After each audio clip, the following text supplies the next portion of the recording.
Teman-teman, jadi assalamualaikum warahmatullahi wabarakatuh. Kembali lagi di channel saya Agung Dia Pratama.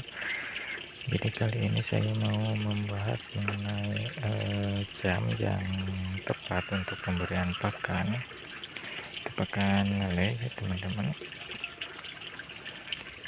Untuk jam pemberian pakannya ini saya sekarang ini jam 7 sudah ada di kolam kontrol teman-teman untuk cek kondisi apakah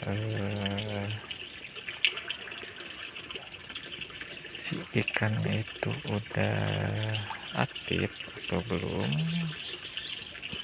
ya, atau masih. Biasanya sih belum aktif. Kalau pagi itu biasanya mereka itu pada tidur ya teman-teman. Kalau ikan lele itu biasanya aktif malam hari. Ikan lele itu aktif malam hari teman-teman. Jadi mulai lapar itu sekitar jam 9 pagi, itu pagi. Untuk pemberian pakan yang paginya itu kurang lebih jam 9 pagi. Jangan terlalu pagi juga ya, nanti enggak maksimal, karena sebagian ikan itu belum ada, ibaratnya belum aktif semua, jadi masih ada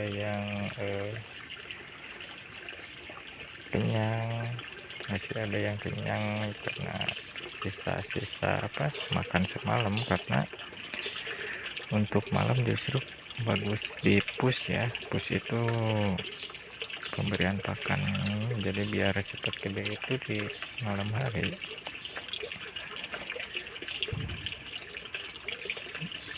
Untuk pagi ini biasanya kalau siang itu mereka makan sedikit sih sebenarnya.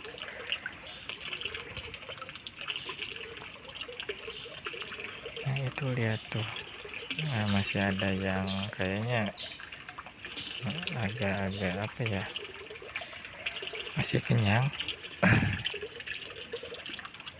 Ini ukuran LBG kemarin itu, ini ukuran LBG.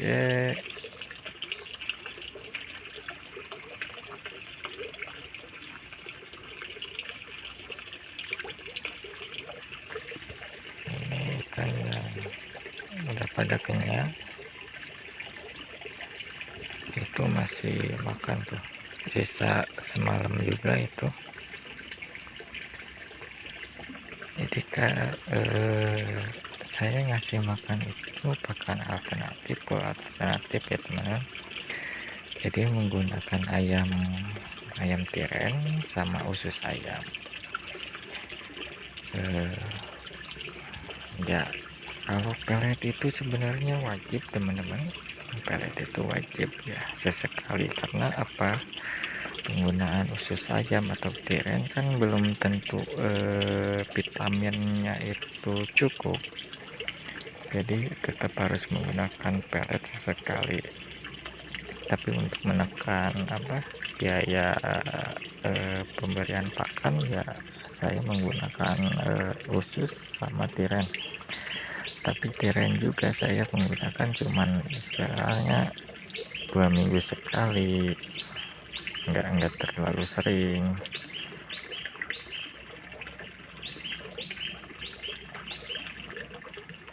Dan ya hasilnya itu ini belum 1 bulan umurnya, sudah ada yang ibaratnya sudah ada yang remaja, kayak ukuran remaja. Ini ada ukuran remaja di kolam ini. Dan ini sangkal atau LBG ya sama, kalau di sini nyebutnya sangkal mungkin ya.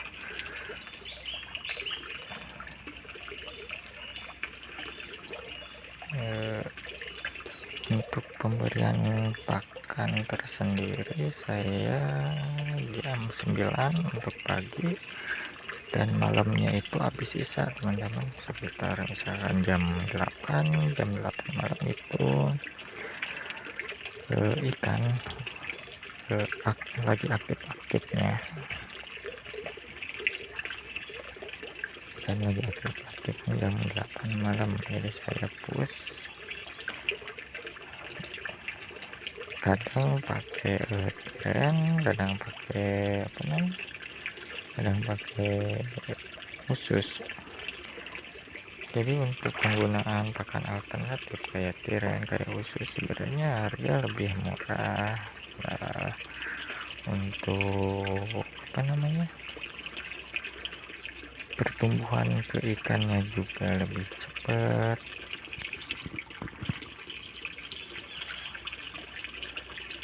Usus itu di sini sekitar 1000 sampai 2000 ya teman. Kalau diambil itu 1000 itu udah dapat per kilonya, itu udah dapat.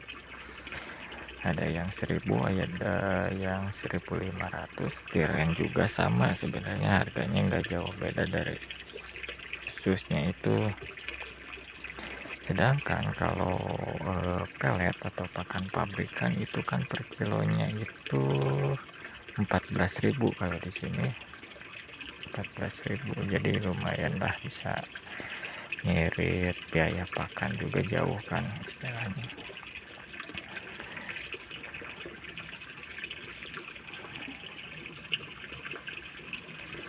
Nah, ini kenapa saya belum kasih makan.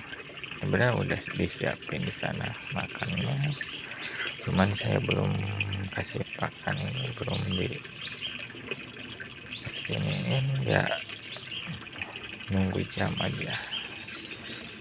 Dan ya kita harus konsisten ya di jam kita, misalkan misalnya jam 9 ya harus on time. Kalau bisa sih on time sih, kalau bisa on time. Dan alhamdulillah kemarin 10 hari itu saya tebar ukuran 57. 10 hari itu udah jadi ukuran 12, bahkan ada yang masuk LBG ya teman-teman, atau sangkal. Udah ada yang beberapa 10 hari, 15 hari itu atau 2 minggu itu udah kisaran, kalau digambarkan itu panjangnya itu udah 20 cm, 25 cm. Itu artinya udah besar banget nih. Kisaran seminggu 2 minggu itu udah pertumbuhannya cepat. Cuman ya untuk pemberian pakan biasanya untuk pertama tebar saya rebus ususnya. Ada usus itu ada lemaknya kan, itu lemaknya itu direbus, dicairkan teman-teman, jadi ditebar, jadi nantinya keminum. Itu yang bikin ikan itu cepat besar ya, di minyak lemaknya itu. Untuk ususnya itu kita tetap potongin, karena kenapa, menghindari ibaratnya jomplang ukuran itu. Kayak misalkan yang kecil gak bisa makan usus, kalau nggak dipotongin kan yang besar yang bisa makan usus, yang kecil nggak bisa makan usus kan diem. Nah, menghindari itu makanya saya diguntingin ususnya, terus ditebar di sini. Dan untuk lemaknya saya rebus, biar biar keminum sama mereka. Nah, sesekali pakai pelet, kenapa, yang kecil biar makan. Tapi kalau misalkan yang awal-awal itu ya emang harus sering sortir. Kenapa? Kanibalisme lele itu lebih tinggi saat masih kecil ketimbang udah gede. Itu teman-teman, jadi resiko untung sama ruginya itu tergantung di 1 sampai 3 minggu pertama itu pasti itu yang menentukan kita kehilangan berapa persen kita kehilangan lele itu di 1 sampai 3 minggu pertama. Itu kalau telat sortir udah pastilah, udah habis pasti. Jadi angkanya itu kalau bisa jangan ada lepas di atas 30%, kalau bisa ya. Kalau 50% ya istilahnya masih ada jualan lah istilahnya. Kalau misalkan 30 ke bawah itu kan mas lebih untung ya sebenarnya. Kita kasih titik tertinggi kanibalisme 30%, misalkan yang hilang akibat kanibal. Gimana caranya itu menghindari tingkat kanibalisme yang tinggi, yaitu ya pakan yang cukup. Pakan yang cukup ya teman-teman, jangan sampai telat, jangan itu ini. Pokoknya ya intinya sih harus bisa evaluasi, kita gagal hari ini faktornya apa, kan faktornya apa, coba lagi di periode berikutnya ya. Itu jangan takut ini, jangan takut gagal terus ya, harus bisa berhasil. Kalau misalnya dikit-dikit gagal, dikit-dikit rugi, kita nyerah, itu udah gak bakalan maju.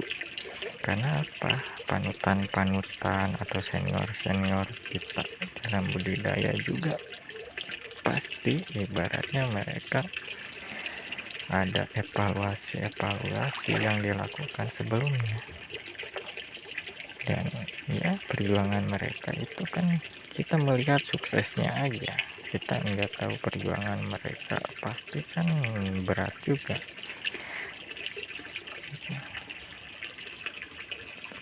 Itu makanya dari itu kita ibaratnya kita budidaya walaupun sedikit, tapi kan evaluasi, kita harus ada evaluasi, kita harus belajar sampai istilahnya kita harus benar-benar sukses bareng. Di sini saya bukan ibaratnya bukan menggurui atau apa ya teman-teman, jadi kita belajar bareng. Saya juga ini belajar bareng, saya suka tanya-tanya ke senior, ini itu nggak lepas saya.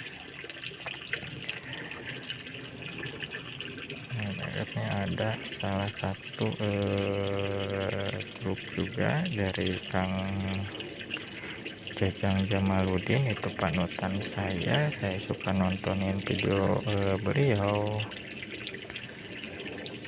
tentang budidaya lele itu, saya suka nonton video beliau itu. Jangan ibaratnya senior itu jangan dijauhi ya, harus dirangkul juga, harus dideketin, biar enak ke kitanya. Nah teman-teman, jadi mungkin segitu dulu teman-teman. Jadi rencananya nanti akan ada sortiran beberapa hari ke depan, mungkin nanti insya Allah lah, kalau nggak repot kita bakalan record juga gimana caranya nyortir kolam seperti ini ya, kolam keramba, bukan kolam lepas, kolam mana. Jadi gimana cara nyortirnya, ini jelas lebih simpel. Nanti tunggu aja video selanjutnya, insya Allah saya upload untuk video sortirnya teman-teman. Terima kasih. Assalamualaikum warahmatullahi wabarakatuh.